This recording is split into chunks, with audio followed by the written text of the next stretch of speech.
Buenas tardes, bienvenido.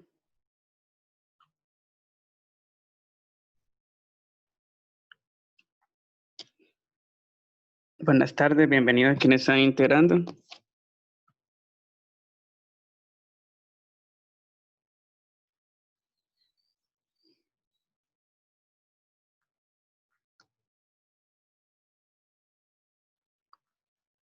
Buenas tardes, bienvenidos a quienes están integrando.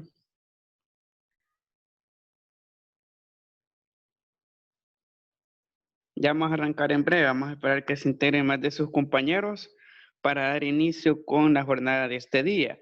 Para ahora habrán algunas variantes, de igual manera ya les voy a plantear algunos anuncios referentes a una reunión de padres de familia que se va a celebrar el próximo sábado. Más adelante, para el día de mañana, les voy a emplear más al respecto, pues va a ser bastante importante de que asistan sus padres de familia, sus responsables, a esa reunión.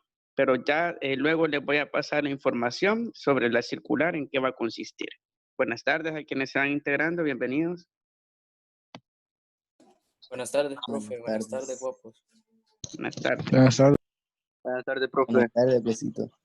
Bueno, vamos a dar inicio entonces. Muy buenas tardes, muchas gracias por su asistencia. Bienvenidos, sea de paso esa mención y de igual forma siempre deseando de que estén bien de salud ustedes y su familia. Para este día vamos a estar desarrollando lo que son dos contenidos referentes a aspectos bastante importantes dentro de la química. Asimismo, vamos a estar ejercitando la parte práctica dentro de un laboratorio que es un simulador de química, que más adelante les voy a explicar en qué va a consistir, pero si usted me participa en ese simulador de química y realiza cada uno de los apartados dentro de las indicaciones, le voy a ponderar con puntos, sea extra para la nota de examen o para la actividad individual de esta semana. Así que más adelante les voy a explicar y detallar en qué va a consistir esa actividad práctica del simulador. Y esta es la agenda de trabajo para esta semana, para estos 2 días. Tenemos lo que es el primer punto, bienvenida. Segundo punto, abordaje del contenido ley de equilibrio químico iónico del agua. Estos 2 puntos los vamos a estar desarrollando para este día. Son aspectos bien importantes y fundamentales dentro de la química, en especial todo lo relacionado a las reacciones químicas. Así también, punto 3, ejemplificación de estos 2 aspectos de la química, tanto del equilibrio químico, veremos cómo determinar la constante Kc. Es una constante muy parecida a la constante gravitatoria en cuanto a su cálculo y su aparición, y también a cómo calcular concentraciones de iones en una solución química. Luego, en el cuarto punto, tenemos el desarrollo del contenido, definición y escalas de pH. Para este punto lo vamos a desarrollar para el día de mañana. Y de igual forma vamos a estar ejercitando la parte práctica con simuladores. Y la última parte, que es el punto 5, retroalimentación de la jornada. Así que esta es la agenda de trabajo semanal que va a estar orientando tanto el proceso para este día y el día de mañana. Para avanzar en cuanto al tiempo, luego les voy a facilitar el documento para que anotemos la agenda de trabajo, ya que es bastante importante. Y en razón del tiempo, como es un tiempo bastante corto y son temas bastante profundos, vamos a continuar en la siguiente lámina. Así que posteriormente les voy a facilitar la agenda de trabajo semanal para que puedan anotar esos puntos de agenda. O si va almacenando las diapositivas, está de igual forma bastante bien. Bueno, vamos a arrancar entonces con el tema de este día, que es la ley de equilibrio químico e iónico del agua. En el último sesión virtual que estuvimos desarrollando, estuvimos abarcando lo que es el tema de ley de equilibrio químico. Hicimos lo que es un foro virtual y hablábamos de ciertos componentes, como también de la naturaleza del equilibrio químico. Y cuando hablamos específicamente de la ley de equilibrio químico, nos vamos a referir a un aspecto pero crucial y fundamental dentro de la química. Es como la gravedad para la física, lo que vamos a estar viendo en cuanto a la ley de equilibrio químico, ya que cuando hablamos de este proceso de equilibrio, debemos de comprender primeramente de que para que ocurra un proceso químico, sea cualquier mezcla, ser una azucarada, una limonada, o así también procesos químicos más complejos, como la formación de una molécula de agua, deben de llevar consigo lo que es la naturaleza de ser sistemas cerrados. ¿Por qué cerrados? Porque el proceso químico, por ejemplo, al formar lo que es una molécula de agua, H2O, que se da por la sumatoria, la combinación de H2 más O, en ese proceso no deben de interactuar otras sustancias, porque de lo contrario nos va a afectar lo que es la combinación química y no nos va a resultar una molécula de agua. Por tanto, allí recae lo que es la importancia de que para que ocurra un proceso químico es necesario de que sea un sistema químico cerrado. Y de esa forma también garantizamos lo que es el equilibrio químico. ¿Por qué? Porque en el proceso va a haber un equilibrio dinámico, tanto de la parte de reactivos como de la parte de productos. ¿Qué significa ese equilibrio dinámico? De que vamos a tener igual cantidad de elementos atómicos. En otras palabras, y regresando al ejemplo de la formación de una molécula de H2O, para obtener el H2O, siempre vamos a tener lo que es H2 del lado de reactivos y también vamos a tener H2 del lado de productos, como también vamos a obtener lo que es un oxígeno del lado de reactivos, como también un oxígeno del lado de productos. Y de esa forma es como ocurre lo que es este equilibrio dinámico y también garantiza de que el proceso químico se encuentre en equilibrio. También podemos decir de que todos estos procesos que ocurren a nivel cotidiano y diario, como el hecho de hacer una azucarada, como le mencionaba, o prepararse un refresco, todo ello depende de la espontaneidad del proceso. ¿Qué significa la espontaneidad del proceso? De que en el proceso haya la menor cantidad de factores externos que intervengan en el proceso químico y afecten lo que es la producción de nuestros productos químicos. En otras palabras, en el caso de la azucarada, como todos sabemos, una azucarada va a tener siempre dos componentes, agua y azúcar. Pero si hay otro componente, si se le caen unas gotas de limón a lo que es a esa mezcla, va a dejar de ser azucarada. ¿Por qué? Porque el proceso dejó de ser espontáneo e intervinieron procesos externos dentro de la composición química. Y así también, aparte de la espontaneidad del proceso, tenemos la temperatura. Como todos sabemos, la combinación de ciertas sustancias reactivas requieren de una temperatura ambiente para que puedan ocurrir. Así como la formación de una azucarada, necesitamos 25 grados Celsius, que es la temperatura ambiente cotidiana, para poder hacerla. Pero si se encontrase en lo que es en un punto de ebullición en el cual el agua está en un proceso de hervir, va a ser imposible producirlo. ¿Por qué? Porque no se encuentra en esa temperatura estable en la cual se van a encontrar ambos reactivos y así también en la formación de sus productos en equilibrio químico. Asimismo, podemos mencionar dentro de esta ley de equilibrio químico que las reacciones nunca son completas. En otras palabras, veamos esta imagen. Acá tenemos un proceso de reacción química. Tenemos lo que son estos dos matraces. Permítanme. Tenemos lo que son estos dos matraces, que son recipientes utilizados en el área de la química. ¿Y qué sucede en estos matraces? Tenemos lo que es la parte de reactivos, que es este frasco, y tenemos la parte de productos, que es el frasco que va luego de la flecha. ¿Qué pasa en la parte de reactivos? En la parte de reactivos podemos observar a simple vista de que las moléculas están aparejadas en pares. Así también están compuestas de una misma naturaleza. Las blancas están aparejadas con las blancas, mientras las de color morada están aparejadas con las de color morada. Por tanto, hay una misma naturaleza. Pero ¿qué sucede en la parte de productos químicos? Vemos claramente de que una blanca se adhiere a dos moradas. Así también tenemos acá el aparejamiento de dos moléculas blancas con las de su misma color. Por ende, vemos claramente de que la reacción química no es completa porque no se conservó el orden del primer proceso, de la interacción de los reactivos, porque dentro de ese proceso de producción de los productos intervienen factores de combinación que dan como resultado la formación de esta nueva sustancia, que acá tenemos en el subíndice de los frascos, la fórmula, tenemos H2, dos átomos de hidrógeno, que se combinan con 2I, que son dos átomos de yoduro, y nos dan como resultado 2HI. Y claramente tenemos y se cumple lo que es el equilibrio químico, porque tenemos lo que es 2 por el 1 hidrógeno que tenemos del lado de productos, se nos hacen 2, e iguala con el 2 que tenemos en el reactivo 1.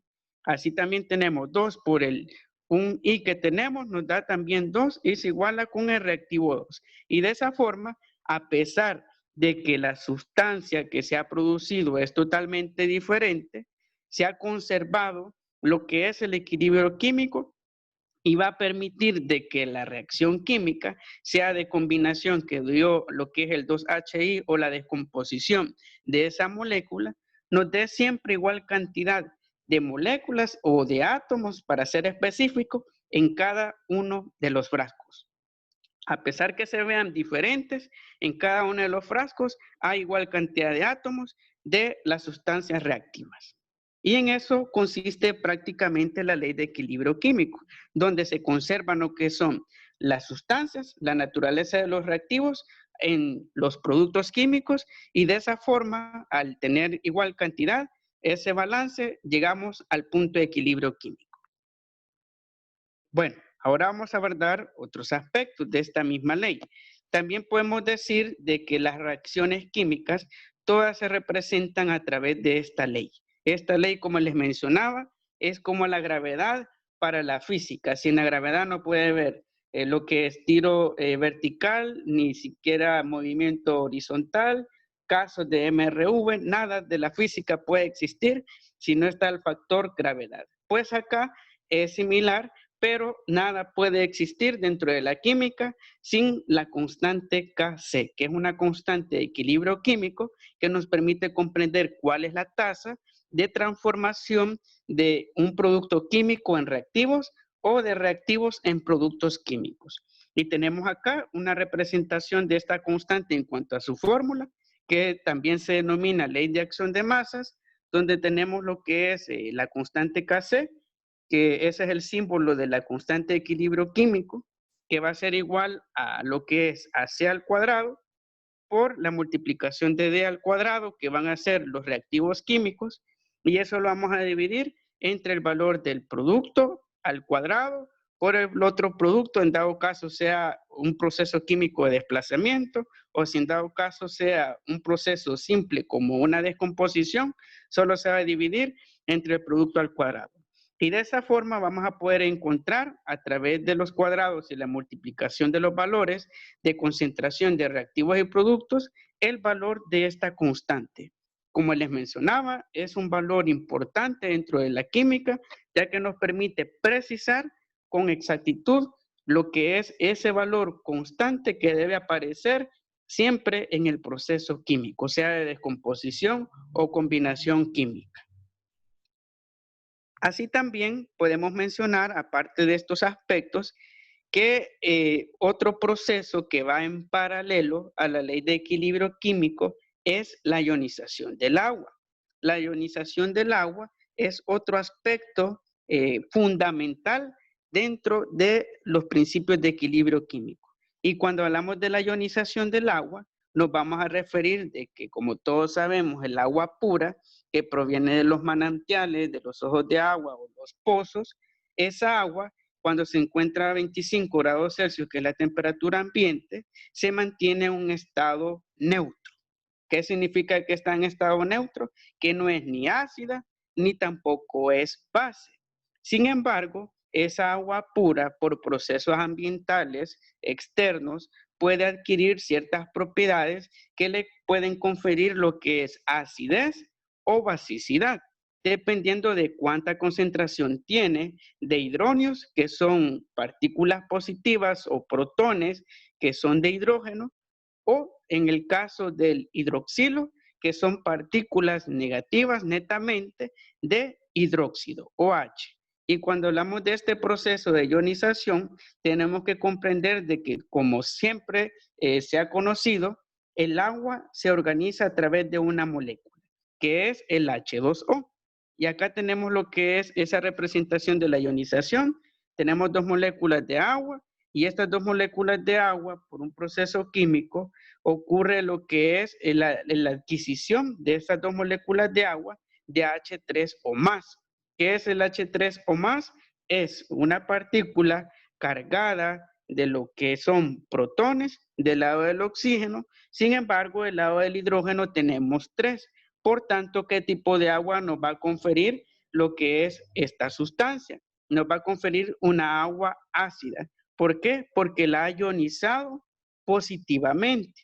Sin embargo, si la ionización es en el otro sentido, es del lado negativo, va a ocurrir un proceso contrario, porque los iones de hidróxido van a añadir lo que es a nuestra molécula de H2O pura, que está inicialmente en estado neutro, una solución básica, alcalina. Y así es como se maneja prácticamente la ionización del agua. Cuando tiene iones positivos, nos convierte el H2O ácido, y cuando tenemos iones negativos, se nos hace el H2O básico. Y de esa forma podemos ver ejemplos cotidianos como lo es el agua de anda. Como todos sabemos, el agua de anda pasa por un proceso químico. Y en ese proceso químico de añadirle lo que son sales minerales, como sales de sulfato de sodio y aluminio, adquiere lo que es iones positivos. Y en ese proceso, como sabemos, los iones positivos son de hidrógeno. ¿Y qué van a hacer con el H2O puro que sacó el anda de lo que es un pozo? La va a hacer ácida. Por tanto, el agua que obtenemos de anda, del chorro, de esas fuentes cotidianas, es un agua ácida, porque contiene esos sales y por ende favorece a que los iones se queden suspendidos alrededor de la molécula de H2O y vuelvan el agua ácida. Al contrario de otras fuentes de agua, como puede ser un mecanismo que cotidianamente la gente hace en el campo y de forma general se tiene la idea de potabilizar o hacer higiénica el agua a través de la exposición al sol. Se deja al sol por cierto tiempo lo que es el agua y en ese proceso el agua adquiere lo que son iones en el sentido negativo. Adquiere por ende iones de hidróxido. ¿Y qué va a pasar con la molécula de H2O? De que eso nos va a ser básica. Por tanto, en un ambiente básico, las bacterias no pueden vivir, solo viven en ambientes ácidos. Y de esa forma es un mecanismo que científicamente se ha comprobado de que exponer el agua al sol durante cierto tiempo favorece a que el agua se encuentre en un estado más básico e incluso es mucho mejor que consumirla directamente en fuentes cotidianas, como les mencionaba, que viene por lo general en un estado más ácido, porque tiene más iones suspendidos en las sales minerales. Y de esa forma podemos representar lo que es la ionización, que depende directamente de la concentración de hidrógenos o de hidróxido. Dependiendo de esas concentraciones, vamos a determinar si el agua es ácida o si el agua es básica. Ahora veamos la experiencia molecular, cómo se ve esta cuestión de la ionización a nivel molecular, porque todo se reduce a las moléculas. Tenemos lo que es en esta parte, lo que es una molécula de agua, un H2O, como todos sabemos, en su estado puro, neutral. ¿Qué sucede? Llega un fotón. El fotón es una partícula de luz, es la luz que vemos cotidianamente del sol. Y como sabemos por la teoría de la relatividad general de Einstein, la luz lleva energía. ¿Y qué sucede con esa energía? Hace de que la molécula de agua se excite hasta un punto de que se desprenda un electrón y en ese proceso adquiera lo que son iones positivos. Y al adquirir lo que son iones positivos, nos va a dar lo que es un ion molecular, que va a dar como resultado la adquisición de átomos de hidrógeno y por ende una agua ácida.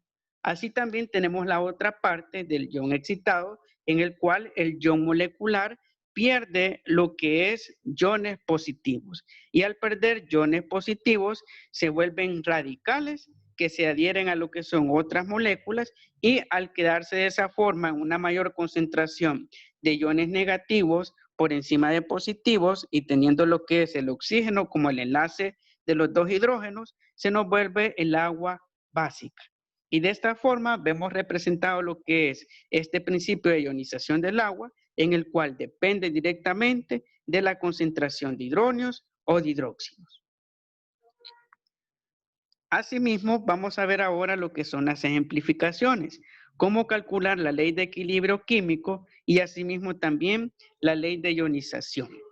Vamos a comenzar con la ley de equilibrio químico. Esta ley no es muy complicada en cuanto a procedimientos. Primeramente, debemos de encontrar lo que son los valores de concentraciones, que ya van a venir dados dentro del ejercicio. Y tenemos lo que es una reacción química, en este ejemplo de equilibrio químico, a 230 grados Celsius.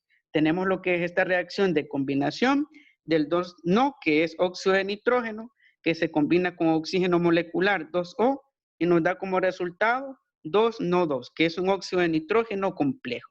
Tenemos las concentraciones para el NO, que es el reactivo 1, de 0.0542 moles. Del O2 tenemos 0.127 moles, que es esta parte de la ecuación química, y tenemos la concentración de productos, que es de 15.5 moles, que es esta parte de la reacción química. Para poder encontrar la constante de equilibrio químico, la base son los datos de las concentraciones. Y tenemos que la fórmula nos dice de que la constante de equilibrio químico, la constante Kc, será igual al producto elevado al cuadrado en cuanto a su concentración, dividido entre el producto de la multiplicación de R1 al cuadrado por R2 al cuadrado. Las R significan reactivos, respectivamente. Hacemos la sustitución. ¿Cuál es el valor del producto? 15.5 moles, que es del NO2, que es esta parte de la ecuación química. Luego vamos a lo que es a reactivo 1 en cuanto a su concentración, que es de 0.0542 moles, que es esta parte de lo que es de la ecuación química, y eso lo vamos a multiplicar por el valor de R2, que es de 0.127 moles al cuadrado, que es el valor de los dos. Luego hacemos la operación cuando ya tenemos cada uno de los datos sustituidos y hacemos la multiplicación de R1 al cuadrado por R2 al cuadrado, y lo que nos dé lo vamos a dividir 15.5 moles al cuadrado entre ese valor. Y al final nos va a resultar de que la constante Kc es de 6.43 por 10 elevado a la 5. ¿Qué significa? De que esta tasa o este valor debe aparecer así como es la gravedad, que siempre tiene un valor constante, 9.8 metros por segundo al cuadrado, pues en esta reacción química, sea de combinación o de componer el óxido de nitrógeno complejo en sus reactivos, debe aparecer siempre este valor, ya que nos va a indicar de que se conserva la ley de masas y por ende también la materia. Y este número no lleva consigo lo que son letras porque únicamente es un valor numérico y de esa forma lo vamos a expresar. Así que no sé si tiene alguna duda, pregunta referente a este ejercicio.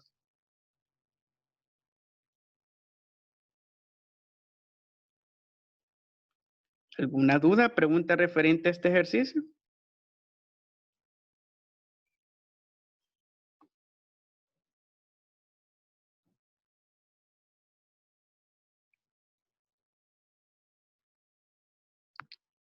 Muy bien, si no hay dudas, vamos a pasar a la siguiente ejemplificación. Ahora vamos a ver una ejemplificación de el principio de equilibrio iónico del agua. Acá tenemos un caso diferente en cuanto a la ionización. Tenemos lo que es una muestra de bebida carbonatada. Como todos sabemos, las bebidas carbonatadas son las famosas bebidas gaseosas, cuya concentración de iones de hidrógeno es de 0.001 mol. Eso tenemos de concentración de partículas de hidrógeno. Y nos pide de que determinemos cuál es el valor del OH-. Como vimos en la parte teórica de la ionización, el OH- significa hidróxido. ¿Cuánto es el valor de hidróxidos con respecto al valor de hidrógenos que tiene la bebida gaseosa? Para ver si es ácida o si es básica. ¿Cómo lo vamos a hacer? Primeramente vamos a tener lo que es este valor, que es el valor de los kilowatts o así también llamados lo que son kilojoules, el valor calórico de la bebida carbonatada, que tiene un valor total de 1 por 10 a la menos 14, y ese valor ya va a venir proporcionado por el ejercicio. ¿Y qué vamos a hacer con ese valor? Vamos a dividir ese valor de los kilojoules o kilowatts del valor total de la bebida carbonatada entre el valor de la concentración de hidrógeno, que es 0.001 mol. Y eso equivale a 1 por 10 elevado a la menos 4. Hacemos el proceso de la división, 1 por 10 a la menos 14 entre 1 por 10 a la menos 4 y nos dará como resultado de que el valor de la concentración de hidróxidos es de 1 por 10 elevado a la menos 10. ¿Qué significa? De que es un valor bastante bajo con respecto al valor de la concentración de hidrógeno que tenemos, que es de 1 por 10 a la menos 4. En otras palabras, ¿qué significa? De que la bebida carbonatada, debido a que tiene una alta concentración de hidrógeno, es una bebida ácida. Tanto así de que su acidez puede remover óxido, como todos hemos visto en algunos experimentos y videos en los cuales se deshace literalmente lo que es un clavo con el pasar de los días, ya que es debido principalmente a su alta concentración de hidrógeno por encima de hidróxidos. Y esta cuestión de la ionización está enlazada directamente con acidez y basicidad, que es una escala que vamos a ver en la próxima clase del potencial de hidrógeno. Así que no sé si tiene alguna pregunta, duda referente a este segundo ejemplo sobre la ionización del agua.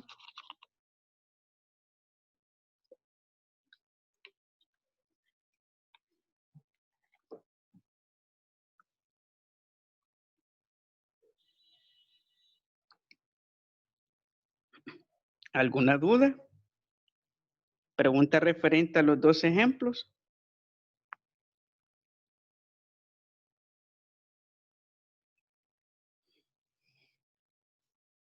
Muy bien, gracias por informar. Si tiene alguna duda, pregunta referente a los ejemplos.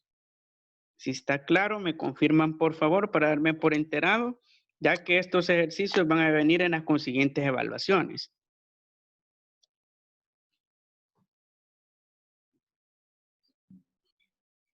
Todo claro.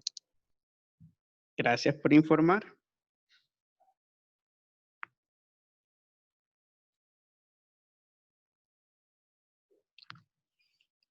Como vimos, los procedimientos para realizar estos ejercicios, tanto de equilibrio iónico como también la ley de equilibrio químico, son procedimientos que no requieren mucha complejidad, solo sustituir y en el caso de acá del equilibrio iónico, únicamente hacer lo que es la conversión de los kilowatts a kilojoules, pero en general ese dato ya va a venir dado por el ejercicio y solo vamos a pasar a dividir los kilowatts o kilojoules, en otras palabras, entre el valor de la concentración de hidrógeno para obtener lo que es el hidróxido y si en dado caso buscamos el hidróxido, es el proceso inverso. Vamos a dividir entre la concentración de esa solución. Bueno, si no hay más preguntas, dudas referente a las ejemplificaciones y así también a los contenidos de ley de equilibrio químico y iónico del agua, vamos a ir llegando hasta este punto en cuanto a la sesión y comentarles de que vamos a realizar una práctica que les mencioné al inicio de la sesión. Esa práctica la vamos a realizar lo que es en un simulador, en PET Physics, en el cual vamos a estar explorando la naturaleza de la ionización a partir de concentraciones de hidrógeno y así también de hidróxido. Y la idea es de que si en dado caso usted completa todos los procedimientos y me hace la respectiva entrega de las evidencias, le voy a ponderar puntos extra, sea para su nota de examen o para la actividad de esta semana. Así que esa es la invitación para que realicemos esa actividad práctica. Vamos a tener el transcurso de la tarde para hacer la entrega, no demora mucho tiempo, solo ir haciendo ciertos cálculos y responder a una pregunta y con base a ello vamos a determinar los puntos. Así que no sé si tiene alguna otra pregunta, duda, aporte o comentario referente a la sesión o a la actividad práctica.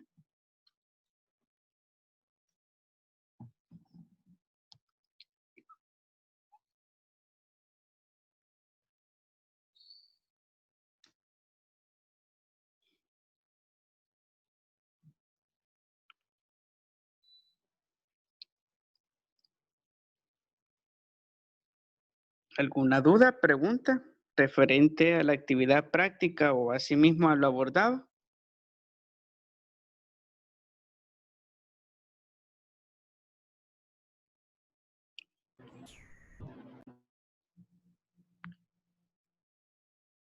Muy bien, si no hay más dudas y preguntas, vamos a dar por cerrada entonces la sesión, ya que estamos en el lapso del tiempo. Muchas gracias por su asistencia. Ya les voy a facilitar el documento de la presentación para que anotemos la agenda de trabajo y los apuntes de clase, como también les voy a facilitar las indicaciones generales para poder realizar la actividad práctica. Así que como les mencionaba, tenemos el transcurso de la tarde o a más tardar mañana si tienen algún inconveniente. Así que hasta acá vamos a llegar con la sesión. Muchas gracias por su asistencia y nos vemos hasta la próxima clase. Feliz tarde y que tengan un excelente día. Adiós, profe. Dios. Gracias, profe. Pase un buen día. Vamos, profe. Pase feliz día.